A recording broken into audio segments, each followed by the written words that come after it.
Good morning, graduates, friends and honoured guests. My name is Donald McEwen and I'm the chaplain to the university, and it's my pleasure to welcome you today to this graduation ceremony at the University of St Andrews on this exciting day for you. Presiding at today's graduation ceremony is the Vice-Chancellor, Professor Dame Sally Mapstone. This ceremony is taking place in the Younger Hall, officially opened in 1929. The Younger Hall is the university's venue for graduations and for most formal celebrations. In a few moments, the academic procession will enter the hall. To welcome the academic procession, St Salvator's Chapel Choir will lead us in singing the Gaudiamus. Please do join in. The words can be found in your programme.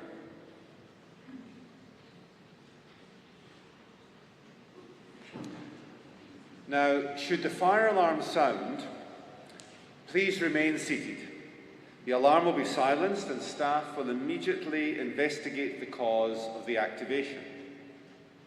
Should an evacuation be necessary, the alarm will then sound continuously and you will be advised of the need to evacuate. Staff will direct you accordingly. Please follow staff direction and leave the hall by the most appropriate exit.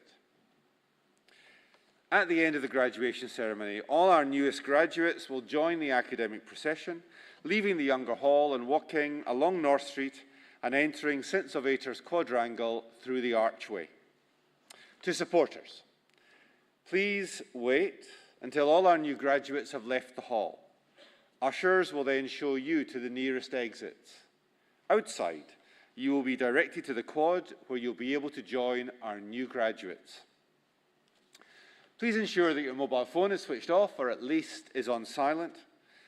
You are welcome to take pictures and video footage, but please stay in your seats to do so. And now, to capture this unique moment, our official photographer will take a picture of those graduating today before the ceremony begins.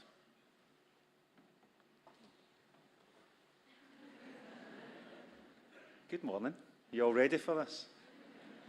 Do you like my graduation camera as well? This has got a wee beauty of a lens on it so I can see everybody in the hall. Yeah, wee beauty. Let's have a wee look at it. Very nice. Here we go. 1, 2. Excellent. Come on. We smile. Perfect. Awesome. Thank you. Congratulations and enjoy your day. Thank you.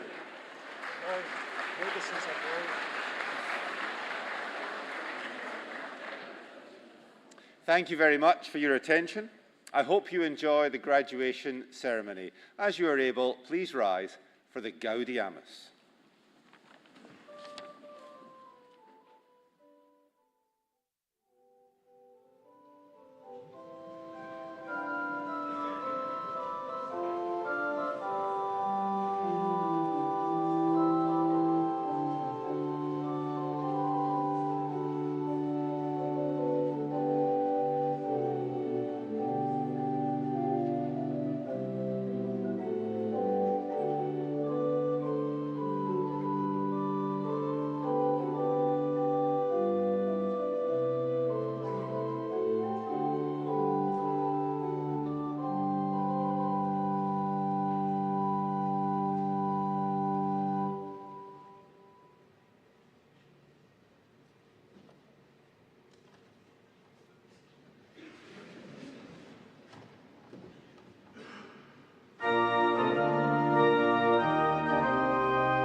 Oremus. Omnipotens et aeterni Deus, actiones nostras omnes aspirando praeveni, et adjuvando prosequere, ut cuncta nostra operatio, et praesertim hoc quod nunc agredimur opus. A te incipiat et per te coeptum finiatur. Quitenus sanctum nomen tuum glorificemus, et misericordia tua vitam aeternam consequamur. Per Iesum Christum Dominum nostrum. Amen. Please be seated.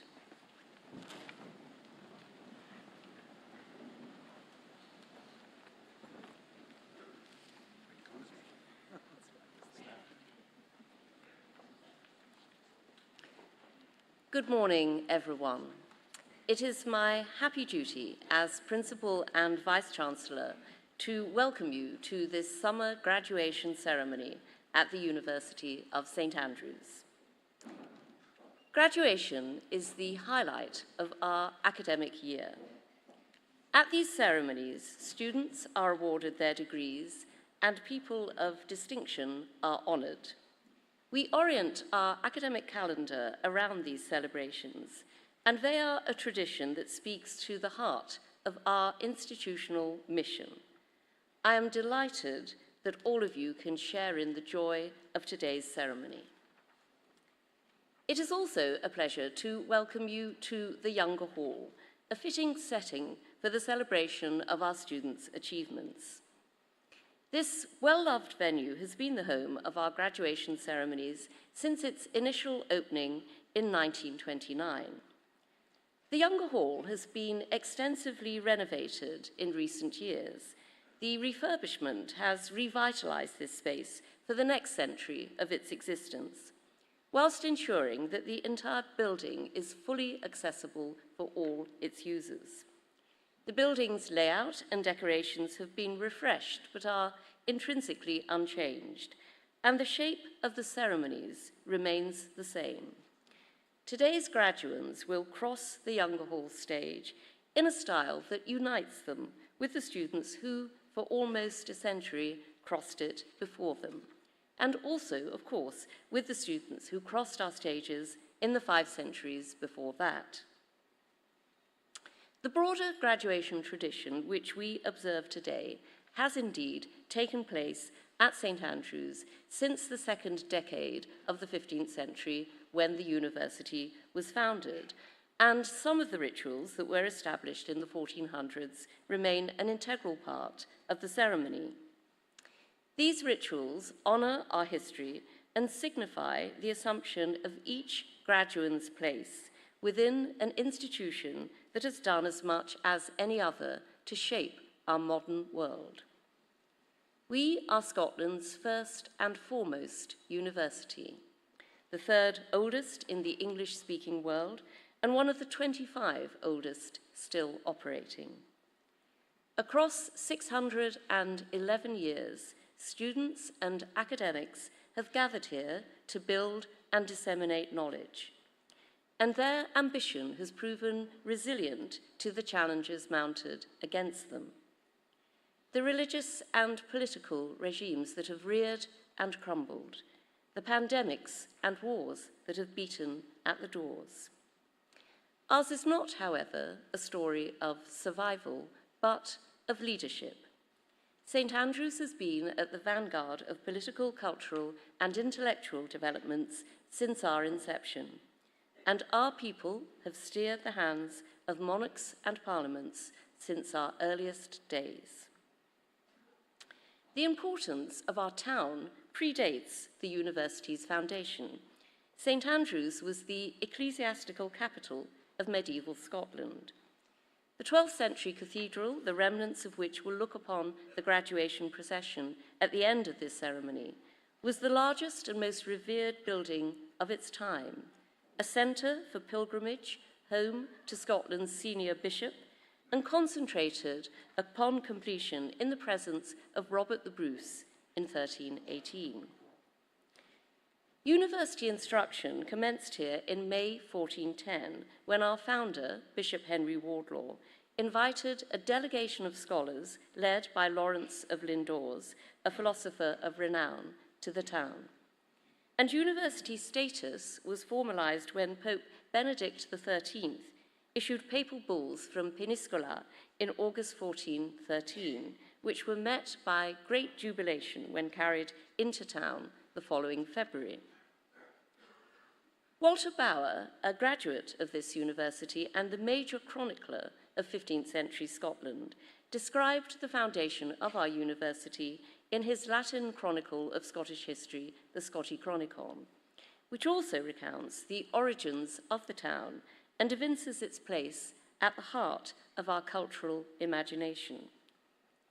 Legend has it that St. Rule was born in circa 300 AD and was a bishop in Patras, Greece, when he was visited one evening by an angel who instructed him to take the bones of St. Andrew far from the reach of the Roman Emperor Constantine the Great. St. Rule brought the relics, which constituted one tooth, one kneecap, one humerus, and 3 fingers from St. Andrew's right hand, to what Bower describes as the islands situated in the ocean beneath the setting sun. And it is around these relics that the religious and academic communities in St. Andrews, which have proven so formative for contemporary Scotland, developed, with St. Andrew later becoming the nation's patron saint. The legendary origins of our town and university imbued St. Andrews with a literary sensibility that continues to this day, and our community has been a crucible for literary creativity throughout its 600 years. Walter Bower's mantle was assumed by 2 alumni later in the 15th century, William Dunbar and Gavin Douglas, who graduated in 1479 and 1494 respectively, and who together constitute 2 of the most significant poetic voices of early modern Scotland. Dunbar and Douglas's use of Scots was foundational for much literature that followed. Dunbar's poetry, ranging from the profoundly devotional to the deliciously bawdy, was amongst the first items printed in Scotland by the Edinburgh printers Chapman and Miller in 1508. And Douglas was the first translator of Virgil's Latin Aeneid into Scots, completing this in 1513. These were the first in a long line of distinguished writers at our university, including in the 16th century one who would become principal of St. Leonard's College, George Buchanan, the most significant Latin poet of his time. Buchanan was, amongst many occupations, a tutor to Mary Queen of Scots and later King James VI of Scotland, and he served as a poet at Mary's court, in which capacity he wrote many royal poems and masques, including a special commission for the wedding of Mary to Lord Darnley in 1565. Later generations were equally influential. The first major printed anthology of Scottish Latin poetry, Delitiae Poetarum Scotorum, was sponsored by a graduate and early philanthropist of our university, John Scott, in 1637. And while we cannot claim to have educated Robert Burns, who lived degreeless to his end days, St. Andrews was the academic home of the Scottish poet Robert Fergusson, who studied here from 1765 to 1768, and whom Burns held in higher esteem than all other writers. Literary life has thrived here in more recent centuries, and literary translation, in particular, was taken up by Willa Muir, an early female graduate of our university in 1910, who, with her husband Edwin, translated works by such luminaries as Hermann Broch and Franz Kafka.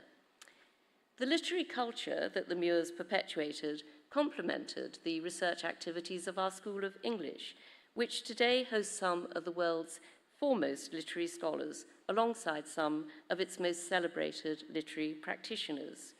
We are highly distinctive in accommodating poets, dramatists, and creatives, including Professor Don Patterson, OBE, Professor Zinni Harris, and Miss Dina Naeri, whose combination of creative ingenuity with critical rigor draws out the best of the uniquely artistic academic culture, that has its origins in our foundations. Returning now to today's ceremony and the rituals which connect us to our forebears, the first of these you have already witnessed when St. Salvator's Chapel Choir initiated proceedings with a rendition of the Gaudeamus, and the University chaplain, the Reverend Dr. Donald McEwen, delivered the opening prayer. As Vice-Chancellor, I preside over these ceremonies and am invested with the authority to award degrees, the presentation of which will immediately follow this introduction. This ceremony will also see the award of our 4-year graduate entry medical programme, ScotGem, or Scottish Graduate Entry Medicine, offered in partnership with the University of Dundee. In recognition of the thoroughly collaborative nature of this programme, I am delighted to welcome guests from the University of Dundee, the University of the Highlands and Islands, and the NHS to today's ceremony. We also welcome guests from our partner medical schools in Manchester and Alberta. The conferral of awards at bachelor's, master's, and doctoral level will constitute the core of this ceremony. I will confer degrees both on those many students who are present and on those who are unable to attend and who are thus graduated in absentia. As that phrase indicates, these rituals are conducted partly in Latin, following St. Andrew's tradition. I will call upon the Dean of the respective faculty and ask them to present each graduand for their award in turn, and I will then confer the degree with Latin phrases, one of which, for example, translates as, "I raise you to the rank of Master of Arts, and to symbolize this, I place upon you this cap." To most, though, I will simply say, "et super te," meaning, "and upon you too." The precise moment of graduation occurs when the graduate's cap, or birrettum, touches the head of the graduand. This academic cap has been used in every ceremony since December 1696, when it was acquired from a St. Andrew's tailor, and it symbolises the ascension of our graduands into graduates and their assumption of an equal place within our alumni community. When the conferrals are complete, St. Salvator's Chapel Choir will return to deliver a musical interlude, and we are thankful both to the choir and their director, Claire Innes-Hopkins, for the felicity they bring to this occasion. We will then proceed directly to one of the highlights of these ceremonies, the presentation of honorary awards, with the conferral of an honorary doctorate upon today's guest of honour, Professor Sir Michael Marmot. To close our ceremony, it is tradition to invite a member of the university to address our new graduates, wish them well as they progress to the next stage of their lives, and offer some final words of inspiration and congratulation. Today's guest speaker is Professor Laura Moretti from the School of Art History. The ceremony will then conclude with the benediction and the graduation procession. At St. Andrews, the academics and professional staff who have supported you, our graduands, are immensely proud of your accomplishments. But this ritual does not mark the end of your association with St. Andrews.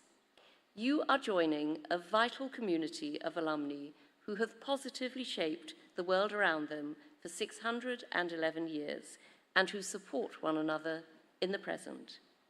So while you are graduating, you are not leaving our community, but taking the next step in your St. Andrews experience. And it is our sincere hope that you will continue to engage as a St. Andrean throughout your life. Decanus Facultatis Medicinae.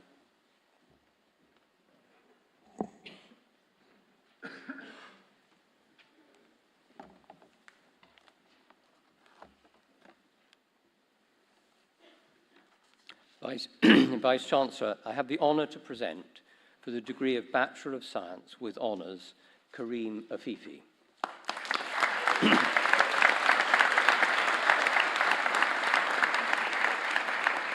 Te ad gradum baccalarii scientiae promovio, cuius rei in symbolum super te hoc beretum impono.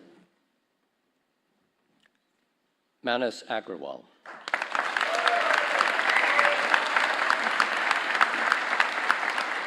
Et super te.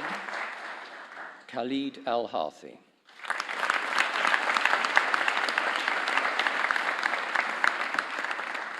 Et super te. Connor Aldridge.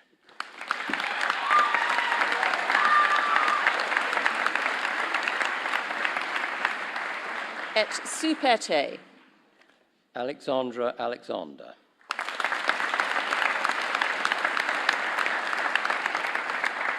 Et super te. Oman Ali.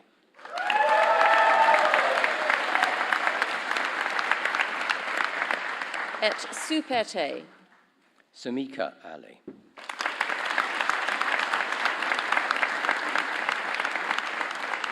Et super te. Shreya Apsani.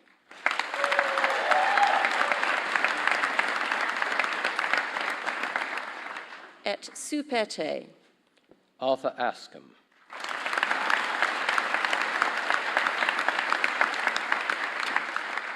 Et super te. Coco.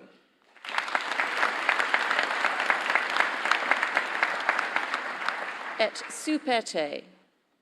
Aaron Babu.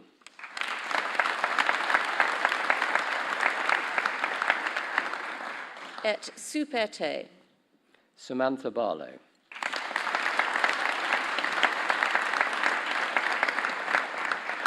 Et super te. Fatima Begum.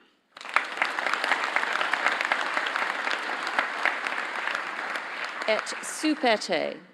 Amy Bennett.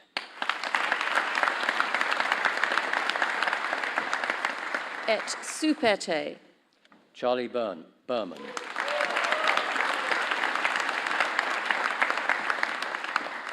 Et super te. Peter Boardman.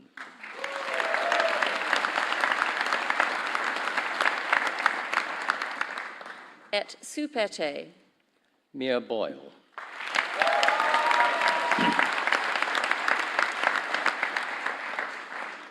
Et super te.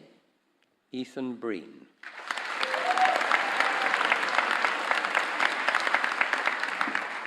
Et super te. Adam Brown.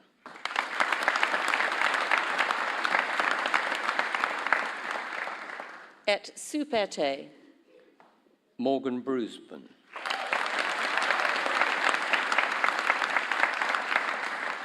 Et super te.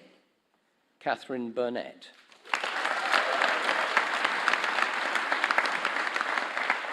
Et super te. Ellie Chen.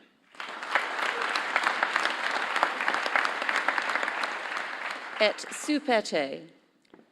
Frida Sweda Claxon. Et super te. Ella Clare.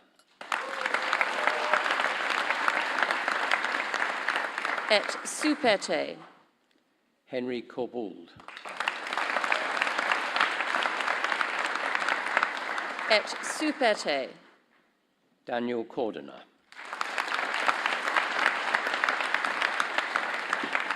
Et super te. Ella Coulter.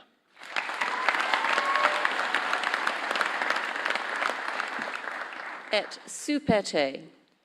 Emily Crammond.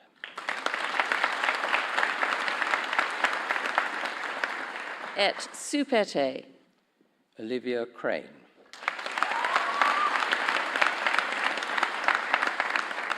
Et super te. Valentino Krenzel.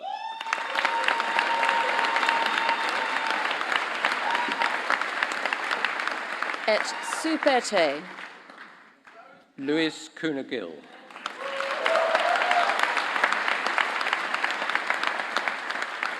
Et super te. Thomas Deans.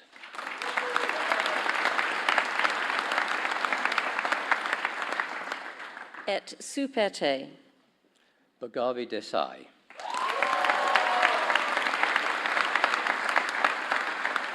Et Superte. Himat Danoa.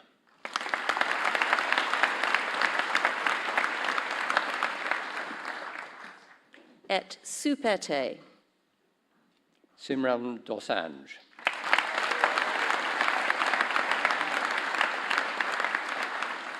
Et Superte. Martin Dover.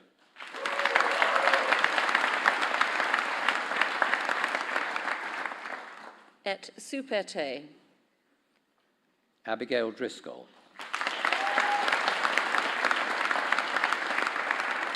Et Superte. Luke Eden.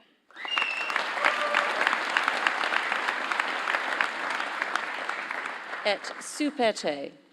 Venus Asan.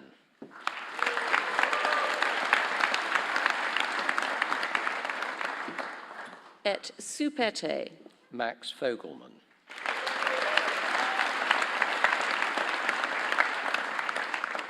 Et Superte. Shane Franks.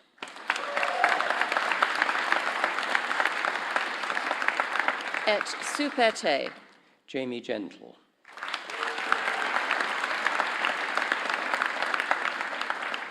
Et Superte. Emma Gilmore.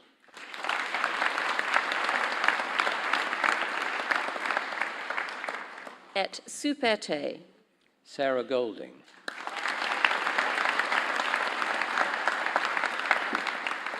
Et Superte. Sarah Greer.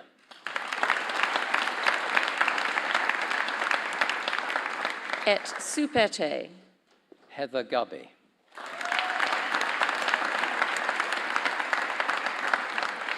Et Superte. Rosalind Ganato.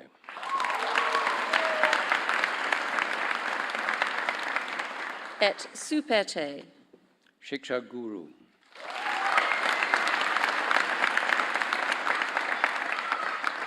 Et Superte. Rachel Haynes.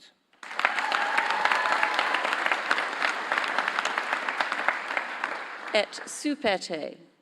Jack Harkins.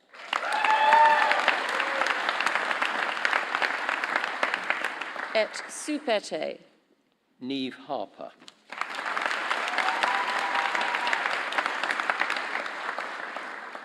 Et Superte. Kai Hayashi.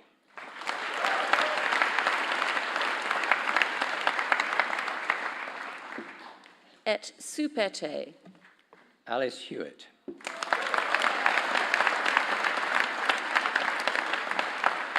Et Superte. Amelia Hibbs.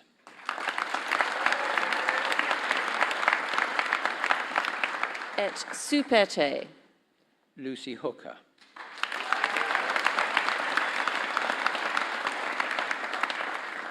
Et Superte. David Jacovidis.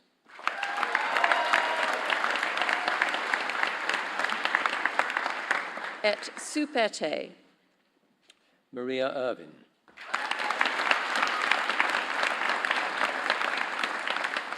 Et Superte. Sami Islam.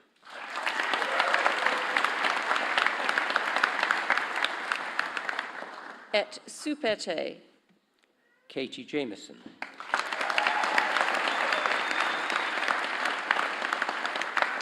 Et Superte. Sonia Jones. Et Superte. Oscar Kawar.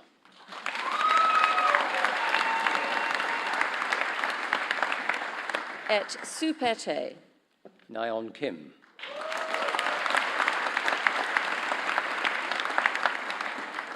Et Superte.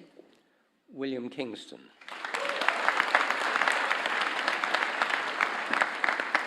Et Superte. Andrew Knowles.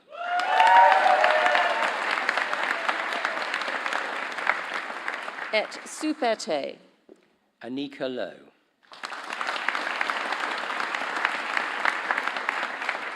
Et Superte. Ewan Lowe.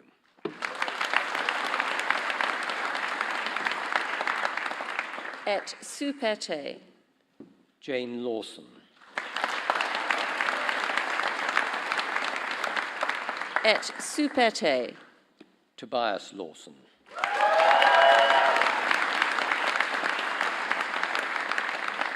Et Supete.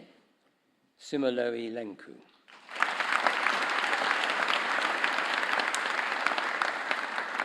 Et Supete. Yvonne Long.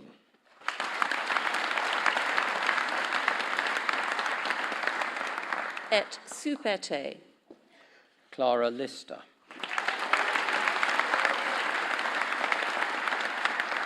Et Supete. Matthew Litherland.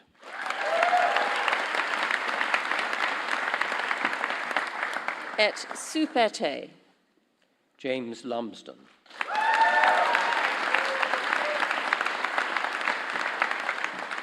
Et Supete. Sarah Mackle.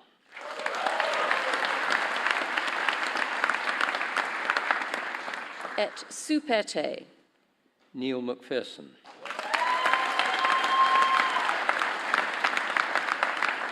Et Supete. Lauren Mahoney.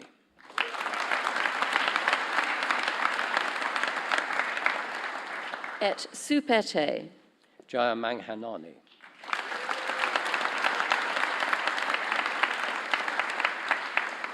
Et Supete. Noah McDermott.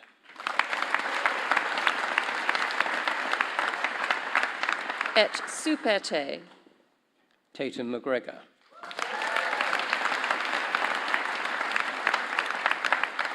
Et Supete. Alice McIntosh. Et Supete. Lucy McLarnon.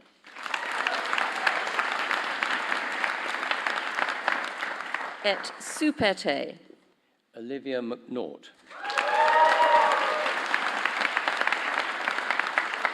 Et Supete. Shona Mgazar. Et Supete. Nicole Mifsud. Et Supete. Ramel Mills-Moore.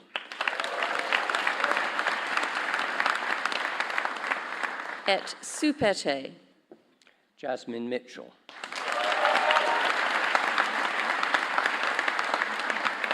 Et Supete. Ella Moran.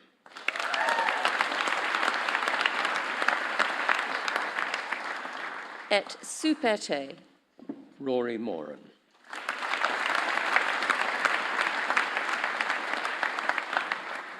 Et Supete. Emily Morton.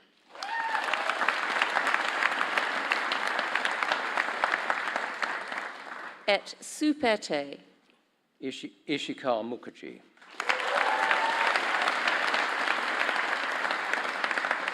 Et Supete. Amritha Murali.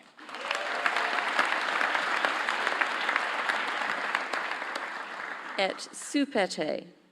Anushka Nahar.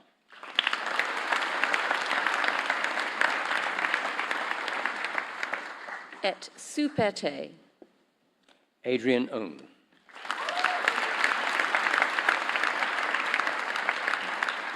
Et Supete. Caitlin Ung Tang Hing.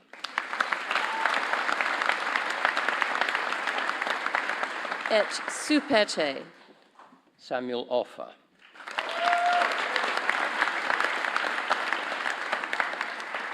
Et Supete. Joe O'Grady.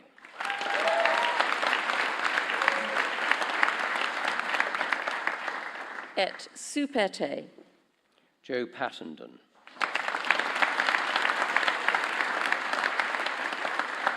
Et Supete. Hugh Ragg.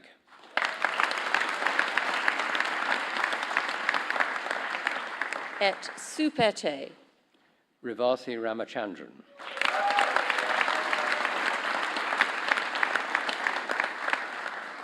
Et Supete. Natasha Ranjit.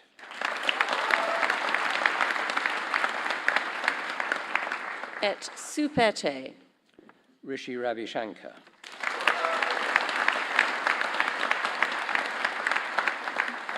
Et Superte. William Rochford.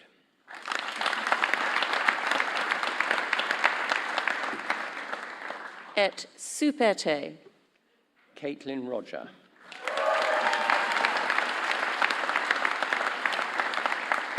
Et Superte.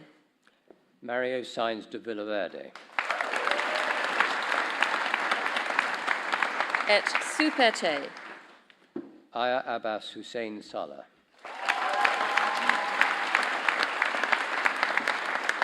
Et Superte. Charlotte Salisbury.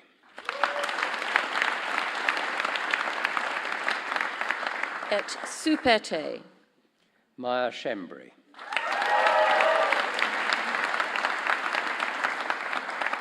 Et Superte. Angus Scott.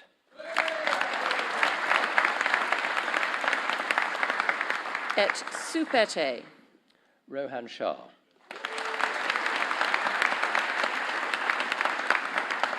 Et Superte. Radhi Shantar Kumar.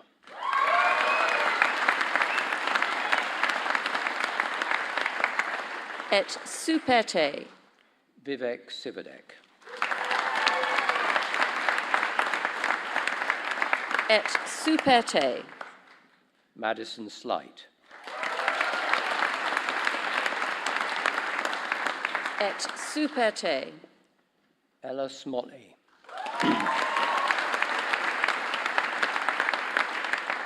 Et Superte. Alexander Speechley.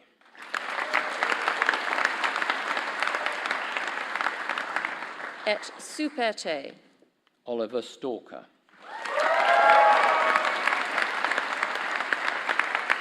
Et Superte. Magdalena Stawoko.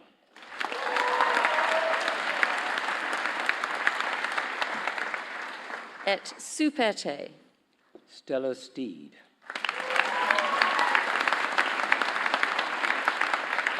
Et Superte. Harshini Suresh.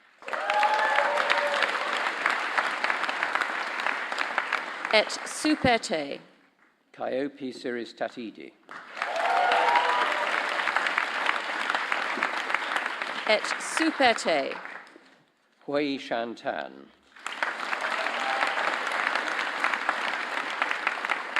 Et Superte. Jerry Tan. Et Superte. Jocelyn Kirani Tan.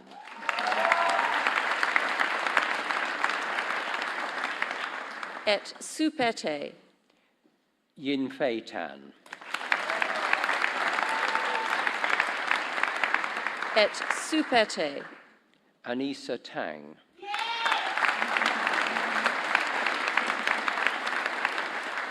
Et Superte. Barbara Terra.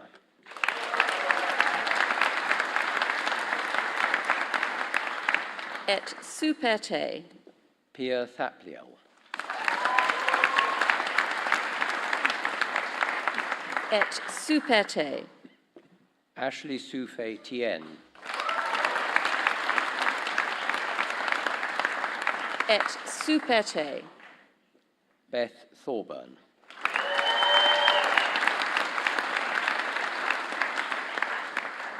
Et Superte. Ailey Thoris.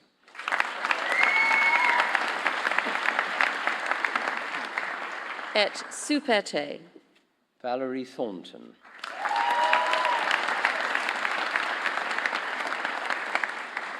Et Superte. Maria Tuma.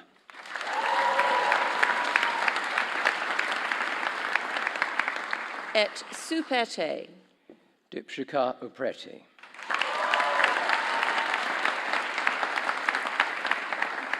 Et Superte. Bigna Vedia.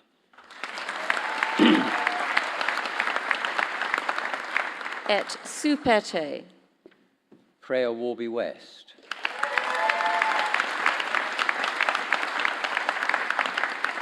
Et Superte. Sasha Webb.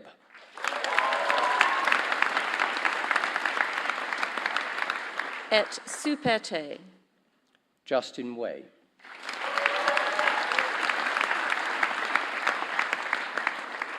Et Superte. Ella Withingham.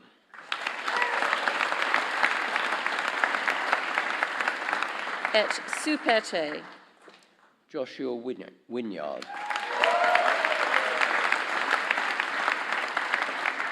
Et Superte. Ching Nam Yu.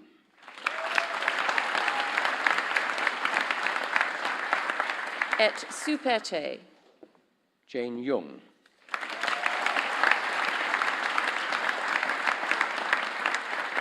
Et Superte. Vice-Chancellor, I ask you to confer the degree in absentia on Gaurav Ambwani, Omar Kassab, Mishal Khan, Naomi McConnell, Taksapur Tangwan Chai. Eos absentes baccalaureus intiae renuncio.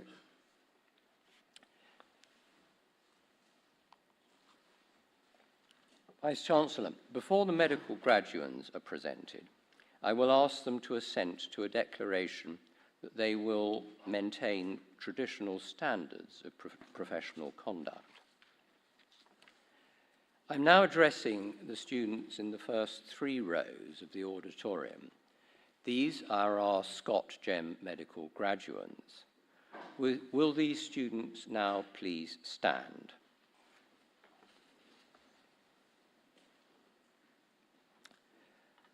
I will now read out the medical declaration. I solemnly promise to use, to the best of my knowledge and ability, the art and science of my profession for the good of those under my care, and to make the preservation and restoration of their health my constant aim. I shall keep secret anything I see or hear in my practice that should not be divulged. I shall constantly endeavour to improve my knowledge and skills within my profession, and to share useful discoveries with my fellow practitioners, whom I promise to hold in fraternal regard. These things I shall do for the benefit of those whom I seek to serve, and for the honour of the profession that I now join. I will now ask if you are willing to take this promise. If you are, you should answer with an I do. Do you take this promise?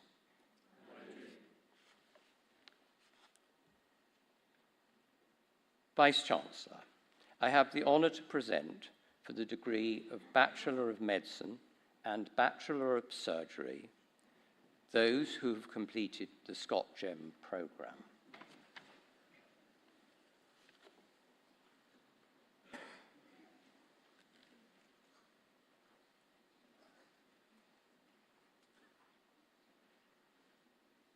Matthew Allen.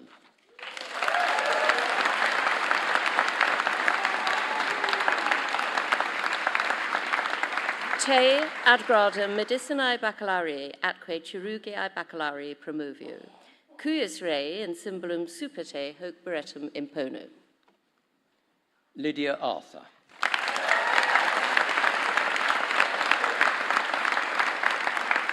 Et superte.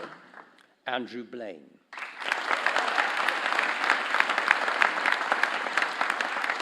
Et superte.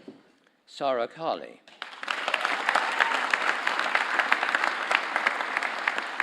Et superte. Alasdair Chalmers. Et superte. Douglas Christie.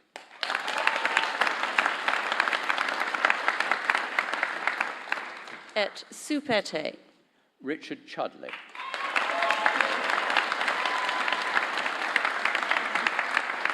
Et superte. Neve Cooper.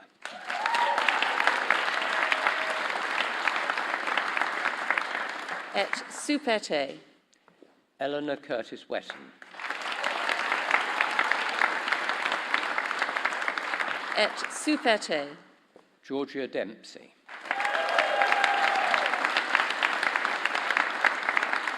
Et Supete. Wendy Exton.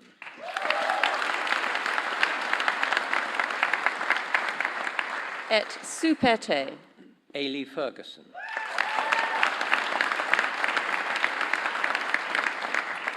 Et Supete. Chloe Fernie.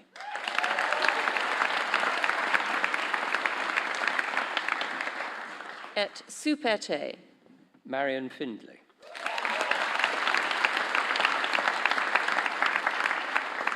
Et Supete. Emma Flaherty.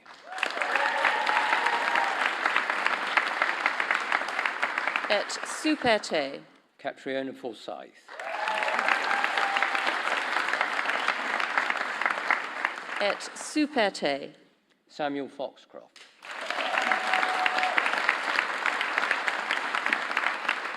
Et Supete. Tara Fry.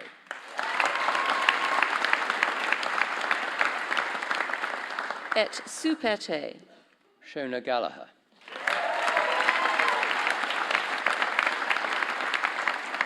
Et Supete. Stephen Grant.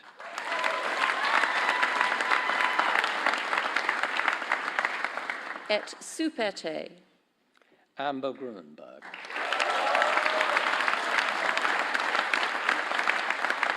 Et Supete. Hannah Hassan.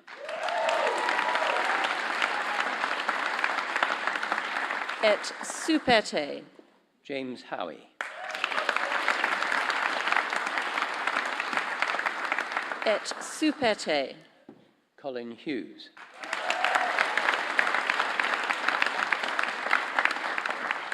Et Supete. Samuel Humber.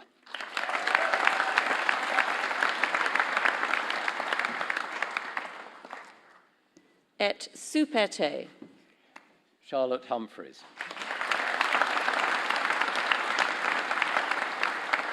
Et Supete. Alistair Jagger.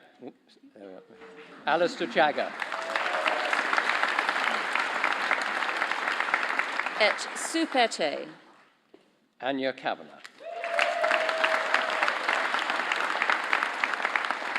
Et Supete. Sarah Kerr.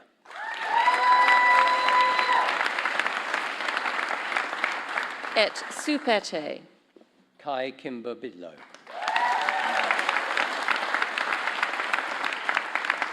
Et Supete. Tom Lowe.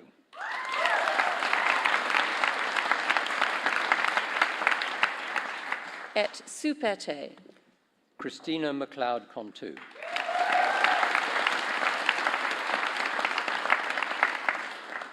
Et Supete.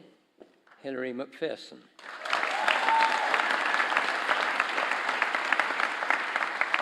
Et Supete. Ronan Marshall.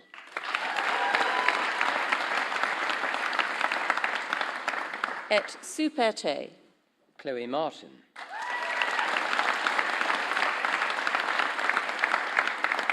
Et Supete. Shannon MacDonald.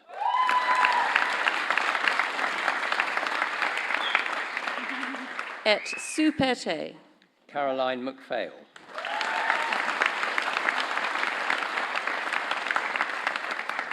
Et Supete. Karush Madura.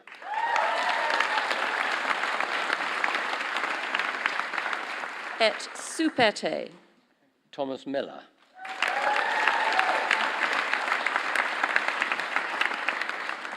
Et Supete.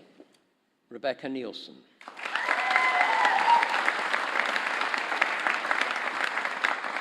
Et Supete. Dan Newton.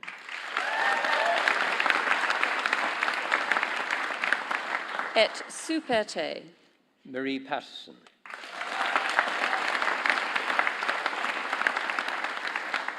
Et Supete. Kitaki Patwadan. Et Supete. Jack Perry.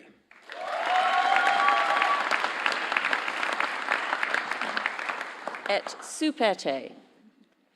Amy Phillip.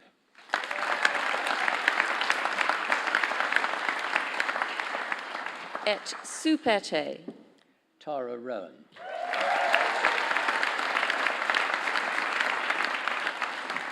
Et Superte. Scott Rutherford.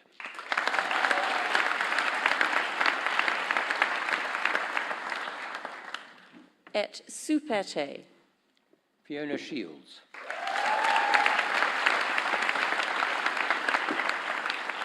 Et Superte. Joseph Starks.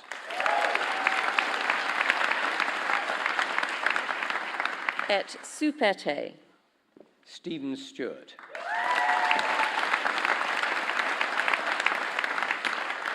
Et Superte.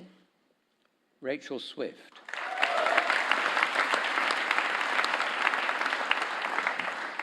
Et Superte. Benjamin Troth.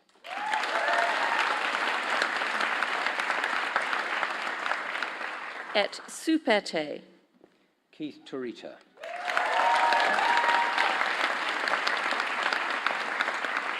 Et Superte. Genevieve Turner.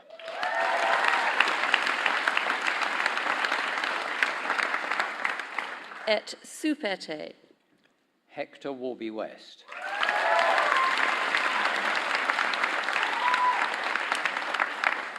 Et Superte. Melissa Wilson.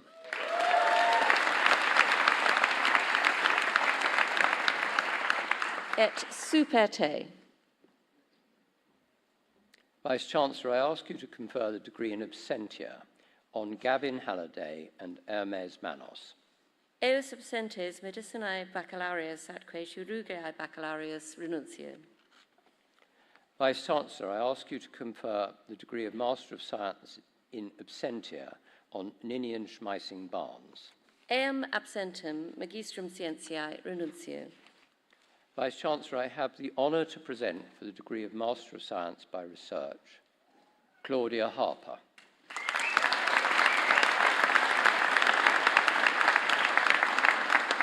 Te ad gradum magistri scientiae promovio, cuius rei in symbolum superte hoc beretum impono. Vice-Chancellor, I have the honour to present for the degree of Doctor of Philosophy for a thesis entitled Circulatory Zinc Dyshomeostasis as a Novel Contributor to Thrombosis in Obesity and Type 2 Diabetes Mellitus, Stephen Heerens.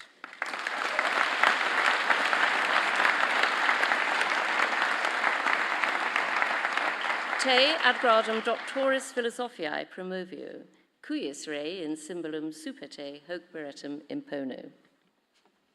Congratulations. For a thesis entitled Genomic Investigation of Antimicrobial Resistant Enterococci, Martin McHugh.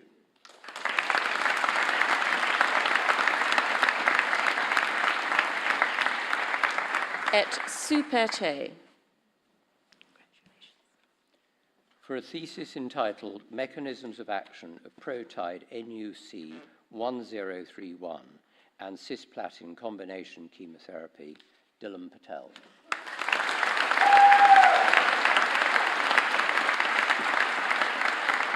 Et Superte. Vice-Chancellor, I ask you to confer the degree in absentia on Anas Lasri Ducali. Eum absentem doctorum renuncio. Vice-Chancellor, I have the honour to present for the degree of Doctor of Medicine for a portfolio entitled A Comprehensive Analysis of Patient-Reported Outcome Measures After Surgery of the Upper Limb, Paul Sterling.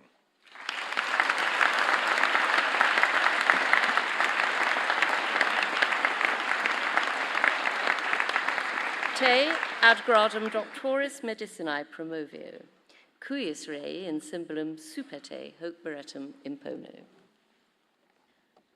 Congratulations, well done.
I call upon the Dean of Medicine, Professor David Crossman.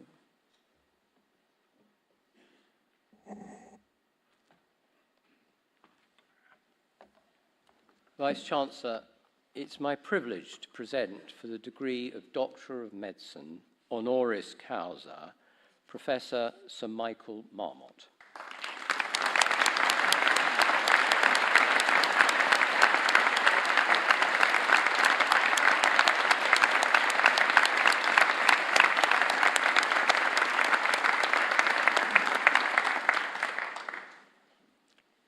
It's a fourth-rate discipline for second-rate minds was a greeting that the newly appointed Professor of Epidemiology and Public Health at UCL was given by a senior and unnamed faculty member. The appointee was Sir Michael Marmot, who has displayed through the course of his life his first-rate mind and has, if it needed it, lifted epidemiology to a discipline that now directs policy and influences politics across the world. Marmot is synonymous with social inequality in health and social determinants of health. Indeed, some do not know that Marmot is a person, perhaps a verb or adjective. Personally, I like to think of it as a movement, Marmotism, if you like. But it is most definitely the individual who is with us today. He tracks his notoriety to his publication in 1978, which described the social gradient of health, where he discovered the polar opposite of conventional wisdom at the time. In a study of Whitehall civil servants who had been recruited over the prior 10 years, now called Whitehall 1, this study showed that the lower an individual's social status, the worse their health outcomes, particularly ischemic heart disease.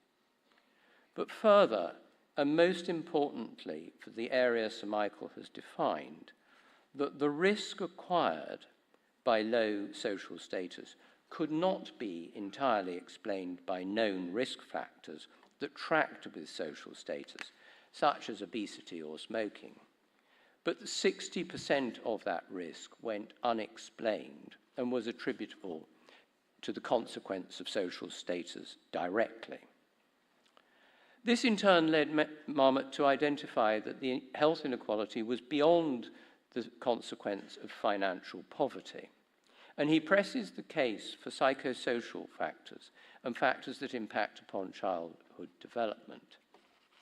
He communicated these to an audience beyond academia in his book called The Status Syndrome in 2004.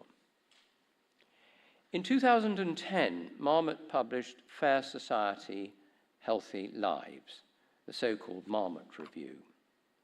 It is for many the publication that defines Sir Michael in our minds. The report clings to those who worry about health and health improvement. It cannot be shaken off. The salutation at the beginning, "Rise up with me against the organization of misery," quoting Pablo Neruda, is powerful and memorable enough. But it is the data-driven depiction of rampant unfairness in society, manifesting in poor health, that sears. Biblical numbers of lost life years are described. The introductory sentences sum up the drive for Marmotism. People with higher socioeconomic position in society have a greater array of life chances and more opportunity to lead a flourishing life. They also have better health. The two are linked. The more favored people are, socially and economically, the better their health. But he goes on, the link between social conditions is not a footnote to the real concerns of health, healthcare and unhealthy behaviours. It should be the main focus. Throughout this report, the word fairness appears and reappears to haunt. Fairness is important to Sir Michael. It drives him. He wondered if it was something to do with his upbringing when I talked to him. Michael Marmot lives in North London, 5 miles from where he was born in 1945 into a Jewish immigrant family. In his life, he's moved around the world, starting with his father, taking the family to Sydney, Australia, where he went to university and qualified as a doctor. He was, by all reports, already, as a student and junior doctor, identifying himself as an academic asking difficult questions of his teachers, and asking the "but why" question of illness and symptom presentation in those that he treated, especially those from deprived backgrounds. He moved to Berkeley, California, where he worked with Len Syme, the father of social epidemiology. Len made a big impression on the young Marmot. It was obviously an exciting time, and he says of it, epidemiology was the fringe part of medicine, and social epidemiology was the fringe part of epidemiology. Len made respectable the idea that social and psychosocial influences on disease, cardiovascular disease in particular, could be important. He returned to the UK at UCL and the London School of Hygiene and Tropical Medicine, falling under the spell and sharing an office with Geoffrey Rose, author of Sick Individuals and Sick Populations. Geoffrey reinforced in him the drive to take nothing on trust, but only use things based on evidence.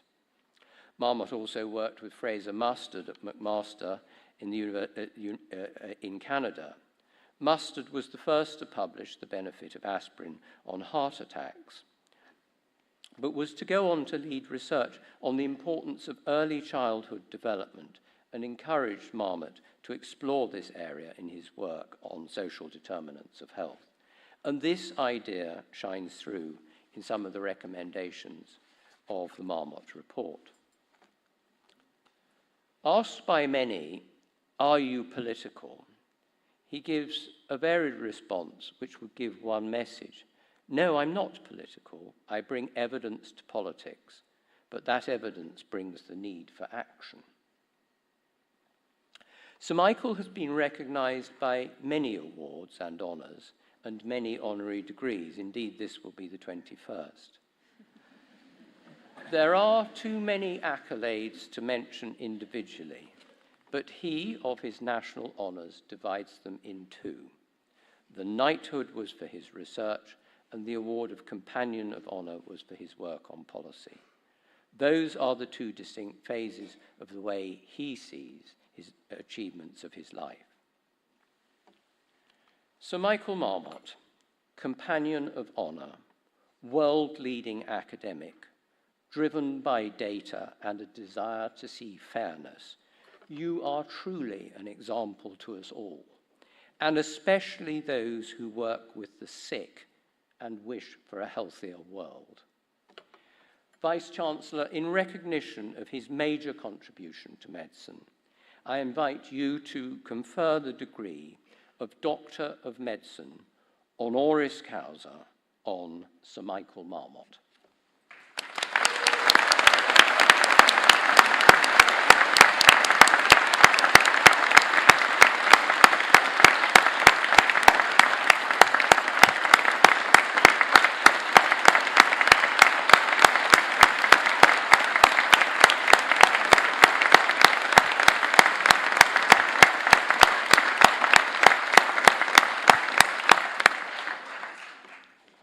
Te ad gradum doctoris medicinae honoris causa promovio, cuius rei in symbolum super te hoc beretum impono. Congratulations, Michael.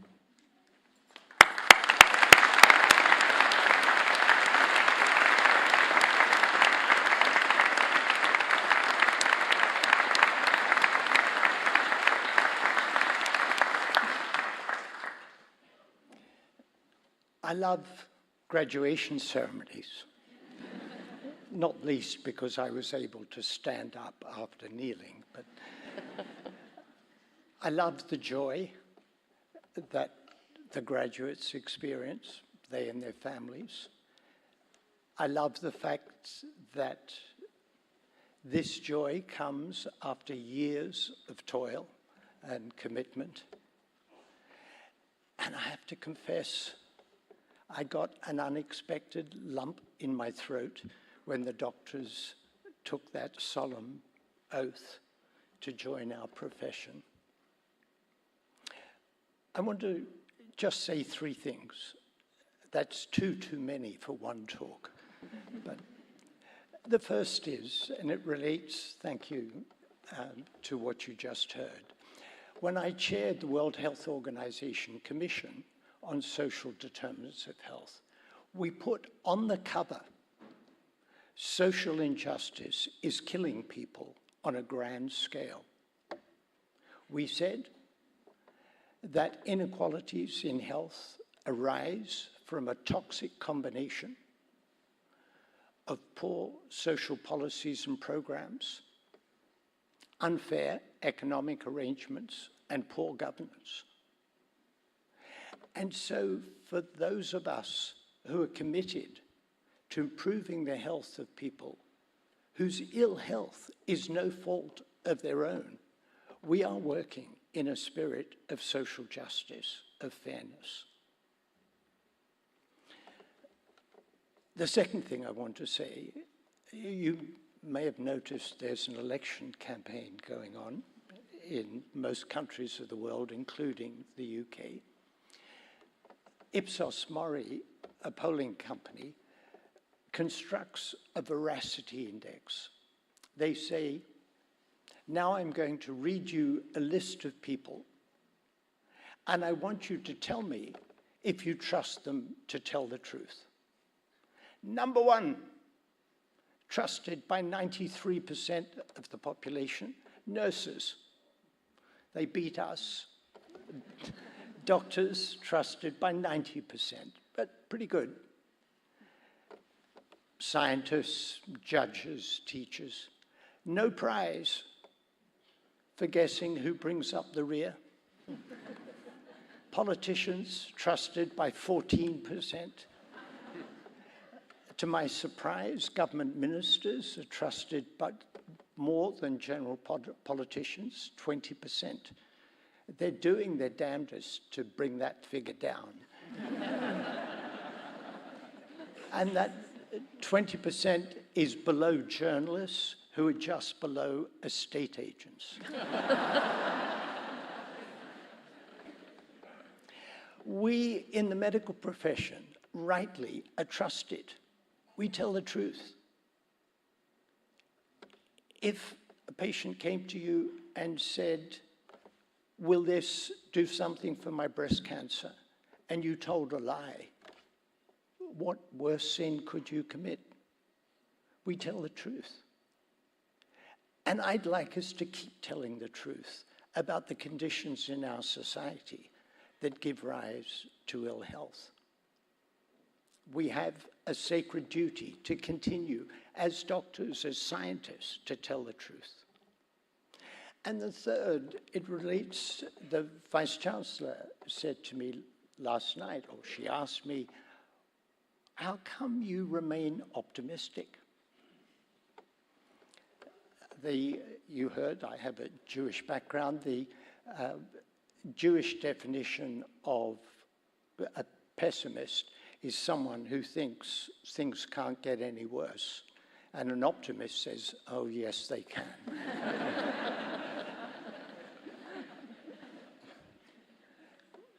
I used to describe myself as an evidence-based optimist. I looked at the good things that are happening in the world. There's a lot of grim things that are happening. And it was pointed out to me that I'm not really an optimist, I'm hopeful.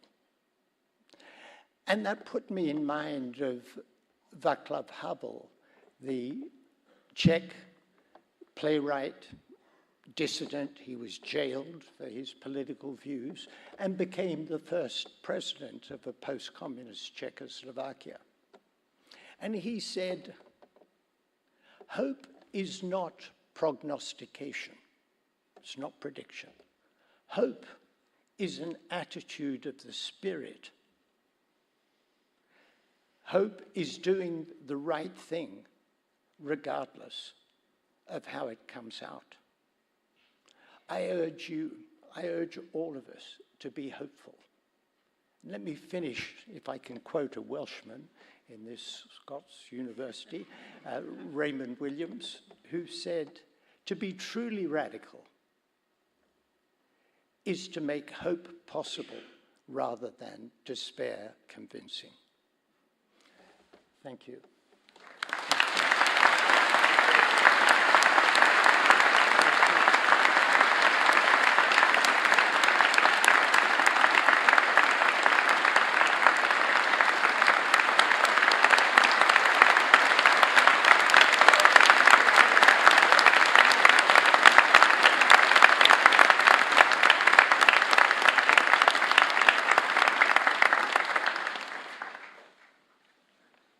I call upon Professor Laura Moretti of the School of Art History.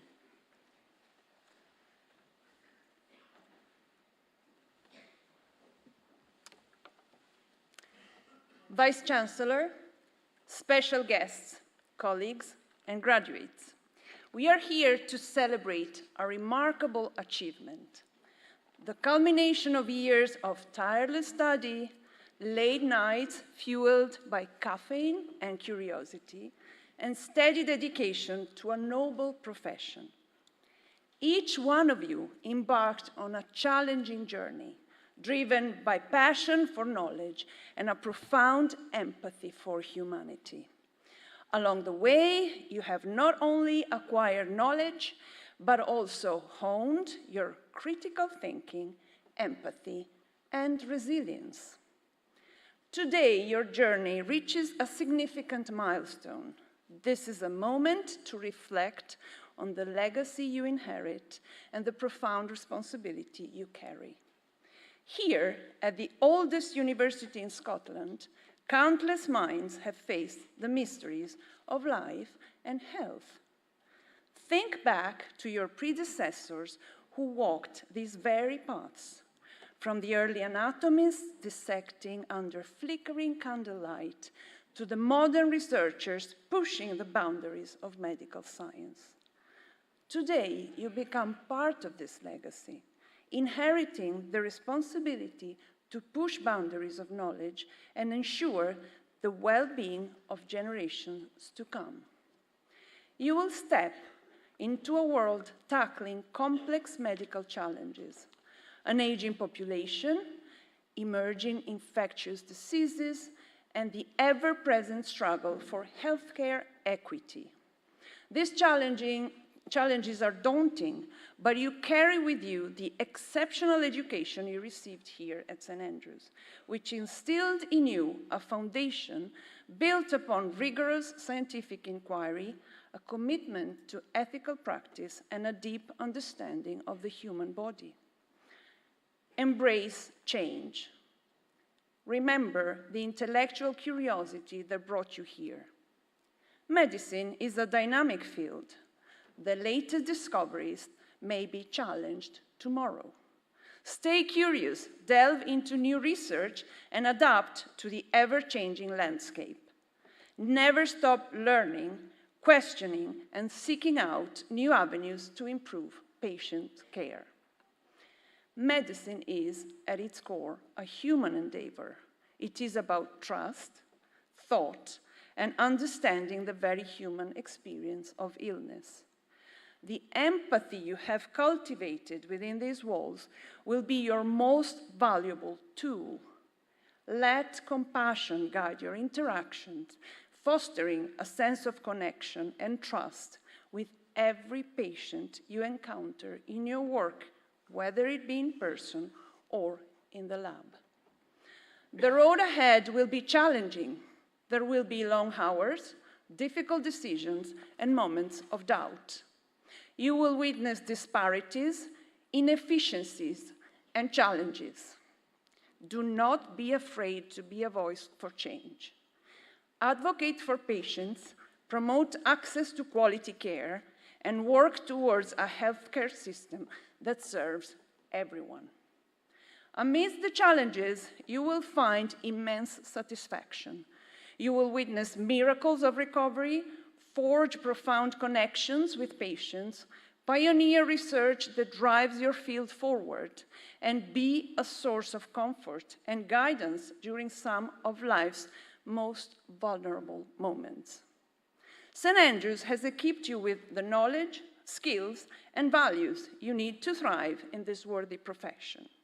There will be moments of doubt, ethical dilemmas to navigate, and the ever-present reality of human mortality. In those moments, remember the core principles that have been introduced to you within these walls. Firstly, compassion. Let patients know they are seen, heard, and valued as individuals, not just a collection of symptoms. Secondly, integrity. Uphold the highest ethical standards in your practice and research. Be a voice for patients and a champion for the profession. And lastly, and most importantly, humility. Never stop learning. Embrace new discoveries and advancements in medicine with an open mind. This journey you embark on today is not a solitary one. You are part of a vast network. Seek out mentors, collaborate with colleagues, and be a source of support for those following in your footsteps. Remember, the strength of the medical community lies in the collaborative spirit and shared values. This is a momentous occasion to celebrate the path you have forged, but it is also the beginning of a new path. Go forth with confidence. As you step into your profession, remember the power you hold. You will be a source of comfort during a time of crisis, a beacon of hope in the face of despair, and a guiding light because of advances you make that further the possibility for recovery and healing. Embrace the privilege of serving others and the profound impact you can make on people's lives. Remember the legacy of St. Andrews, the knowledge you have gained, and the values you have nurtured. May your journey be filled with purpose, passion, and the profound satisfaction of serving those in need. Congratulations, graduates. The future of medicine shines brighter because of your dedication, your compassion, and your commitment. Thank you.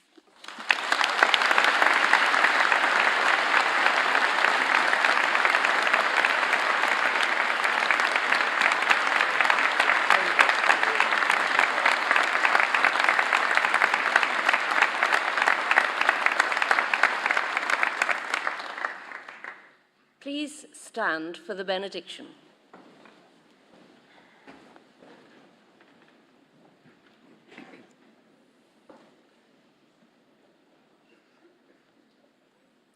Oremus. Gratia Domini nostri Iesu Christi, et caritas Dei, et communicatio Spiritus Sancti sit cum omnibus nobis, in saecula saeculorum. Amen.